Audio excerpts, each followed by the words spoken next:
കോട്ടയം കറുകച്ചാലിന് സമീപം ചമ്പക്കരയിൽ കാർ തോട്ടിലേക്ക് വീണ അപകടത്തിൽ ഒരാൾ മരിച്ചു. കാറിലുണ്ടായിരുന്ന മറ്റുള്ളവരെ ആശുപത്രിയിലേക്ക് മാറ്റി. വിവരങ്ങളുമായി സനോജ് സുരേന്ദ്രൻ ചേരുകയാണ്. സനോജ്, ചമ്പക്കരയിലാണ് ഇപ്പോൾ കാർ തോട്ടിലേക്ക് വീണ് അപകടം ഉണ്ടായത്.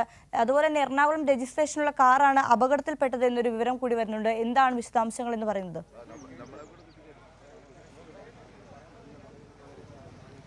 വിഷ്ണുപ്രിയ, ഞാനിപ്പോൾ ഉള്ളത് ഈ അപകടം നടന്ന സംഭവ സ്ഥലത്താണ്. നമുക്ക് ദൃശ്യങ്ങളിൽ കാണാൻ കഴിയും. ഒരു 20 അടി താഴ്ചയുള്ള കുഴിയാണ്, അതായത് ഒരു പുഴയാണ്. ആ പുഴയിലേക്കാണ് ഈ കാർ നിയന്ത്രണം വിട്ട് മറിഞ്ഞത്. കറുകച്ചാൽ ഭാഗത്തു നിന്നും കോട്ടയത്തേക്ക് പോവുകയായിരുന്ന കാറാണ് അപകടത്തിൽപ്പെട്ടത് എന്നാണ് ദൃക്സാക്ഷികൾ നൽകുന്ന വിവരം. ഈ കാറിനുള്ളിൽ 5 പേരാണ് ഉണ്ടായിരുന്നത്. ഈ കാറിനുള്ളിൽ അപകടത്തിൽപ്പെടുമ്പോൾ കാറിൻ്റെ അടിയിൽ ഒരാൾ പെട്ടിരുന്നു. അദ്ദേഹത്തിന് ഗുരുതരമായി പരിക്ക് കേൾക്കുകയും പിന്നീട് അദ്ദേഹത്തെ രക്ഷാപ്രവർത്തനം നടത്തിയ ആളുകൾ ഓടിക്കൂടി ആശുപത്രിയിൽ എത്തിക്കുകയും ചെയ്തു. അപ്പോഴേക്കും അദ്ദേഹത്തിന് മരണം സംഭവിച്ചു എന്നുള്ളതാണ്. ഇതിന് രക്ഷാപ്രവർത്തനത്തിന് നേതൃത്വം കൊടുത്ത ഒരാൾ ഇപ്പോൾ എനിക്കൊപ്പം ചേരുകയാണ്. എത്ര മണിയോടുകൂടിയായിരുന്നു ഈ അപകടം? ഒരു 3:45 ആ സമയത്തോടുകൂടി. ഞാൻ തൊട്ടപ്പുറത്തെ ബാങ്കിൽ ജോലി ചെയ്യുന്നത്. സൗണ്ട് കേട്ടോണ്ട് ഓടി വന്നത്. അപ്പോഴത്തേന് വന്ന് നോക്കിയപ്പോഴത്തേക്കിനും വണ്ടി തോട്ടിലോട്ട് വന്നായിരുന്നു. ഞാൻ പിന്നെ ഓടി വന്നപ്പോഴത്തേക്കിന് വേറെ ആരും ഇല്ല. ഞാൻ പിന്നെ ഓടിച്ചെന്ന് ഫ്രണ്ട് ഗ്ലാസ് പൊട്ടിയിട്ടുണ്ടായിരുന്നു. ഞാൻ പിന്നെ അത് കൈകൊണ്ട് വലിച്ചു മാറ്റി ഒരാളെ പെട്ടെന്ന് ഇറക്കി. അയാൾക്ക് വലിയ കുഴപ്പമില്ലായിരുന്നു. അയാൾ പെട്ടെന്ന് ഇറങ്ങി. പിന്നെ ബാക്കിയുള്ള ഒരു ബാക്ക് സീറ്റിലായിരുന്നു. അവർക്ക് ഇറങ്ങാൻ പറ്റുന്നില്ലായിരുന്നു. പിന്നെ ആ ബാക്കിലെ മിറർ പിന്നെ കല്ലും കൊണ്ട് ഇടിച്ച് പൊട്ടിച്ച് അവരെ പിന്നെ അതുവഴി ഇറക്കി. പിന്നെ ഒരാൾ വണ്ടിയുടെ ലെഫ്റ്റ് സൈഡിൽ ഫ്രണ്ടിൽ ലോക്കായിരുന്നു. അയാൾക്കായിരുന്നു സീരിയസ്. അയാൾ വണ്ടിയുടെ അടി പെട്ടിടിക്കുമായിരുന്നു. പിന്നെ വണ്ടി നാട്ടുകാരെല്ലാം കൂടെ വന്ന് പൊക്കിയിട്ട് അയാളെ വണ്ടിക്കകത്തോട്ട് തിരിച്ച് പൊക്കി വലിച്ച് കയറ്റിയിട്ടാണ് ആശുപത്രി കൊണ്ടുപോയി. നമ്മളാണ് ആദ്യം ഓടിയെത്തുന്നത്. അപ്പോഴേക്കും വേറെ ആരും ഉണ്ടായിരുന്നില്ല. വേറെ ആരും ഇവിടെ ഇല്ലായിരുന്നു. ഈ വീട്ടിലെ അച്ചാനേ ഉള്ളായിരുന്നു. അച്ചാൻ പ്രായമായതുകൊണ്ട് അങ്ങോട്ട് ഇറങ്ങാനും ഒന്നും പറ്റത്തില്ലായിരുന്നു. വലിയ ശബ്ദത്തിലാണ്. ശബ്ദം ഉണ്ടായിരുന്നു.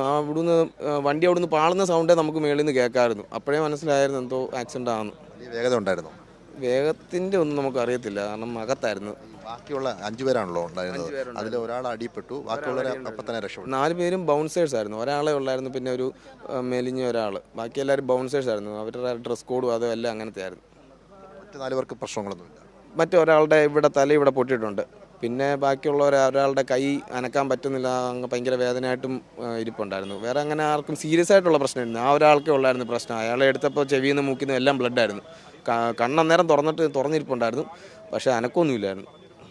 വിഷ്ണുപ്രിയ, ഈ സംഭവ സ്ഥലത്ത് ദൃക്സാക്ഷികളായിട്ടുള്ള ആൾ, പ്രത്യേകിച്ച് നമ്മളുമായിട്ട് ഇപ്പോൾ സംസാരിച്ച് അദ്ദേഹം ഈ വാഹനാപകടം ഉണ്ടായ ഉടൻ തന്നെ ശബ്ദം കേട്ട് ഓടി വന്ന് രക്ഷാപ്രവർത്തനത്തിന് നേതൃത്വം കൊടുത്ത ആദ്യ ആളാണ്. ഇപ്പോൾ നമുക്ക് ദൃശ്യങ്ങളിൽ കാണാൻ കഴിയും. വളരെ വേഗതയിൽ അല്ലെങ്കിൽ നിയന്ത്രണം വിട്ട ശേഷം ഈ വാഹനം ഈ പുഴയിലേക്ക് മറിയുകയായിരുന്നു. പുഴയിൽ വെള്ളമുണ്ടായിരുന്നില്ല. നിറഞ്ഞൊഴുകുന്ന പുഴയാണെങ്കിൽ കൂടിയും ഇപ്പോൾ വേനലായതുകൊണ്ട് പുഴയിൽ വെള്ളം പൊതുവെ കുറവായിരുന്നു. ഇതിൻ്റെ ഇടതുവശത്തിരുന്ന ആളാണ് അപകടത്തിൽപ്പെട്ട് മരണപ്പെട്ടതെന്നാണ് നമുക്ക് ലഭിക്കുന്ന വിവരം. അദ്ദേഹത്തിൻ്റെ മൃതദേഹം ഇപ്പോൾ ഇവിടുത്തെ പുതുപ്പള്ളിയിലുള്ള സ്വകാര്യ ആശുപത്രിയിലാണ് ഉള്ളത്. എന്തായാലും ഈ വാഹനത്തിനുള്ളിൽ 5 പേരുണ്ടായിരുന്നു. അതിൽ ഒരാൾ മരണപ്പെട്ടിരിക്കുന്നു. ഒരാളുടെ അവസ്ഥയും ഗുരുതരമാണ് എന്നാണ് പറയപ്പെടുന്നത്. അതിനെ സംബന്ധിച്ചുള്ള ഒരു വിശദാംശങ്ങൾ ലഭ്യമായി തുടങ്ങിയിട്ടേ ഉള്ളൂ. എന്തായാലും ഈ കാർ അപകടത്തിൽപ്പെടുമ്പോൾ 5 പേരുണ്ടായിരുന്നു. അതിൽ ഒരാളാണ് മരണപ്പെട്ടിട്ടുള്ളത്. വിഷ്ണുപ്രിയ. ശരി, കോട്ടയം ചമ്പക്കരയിലാണ് കാർ തോട്ടിലേക്ക് വീണ് അപകടമുണ്ടായത്. അപകടത്തിൽ ഒരാൾ മരിച്ചിരിക്കുന്നു.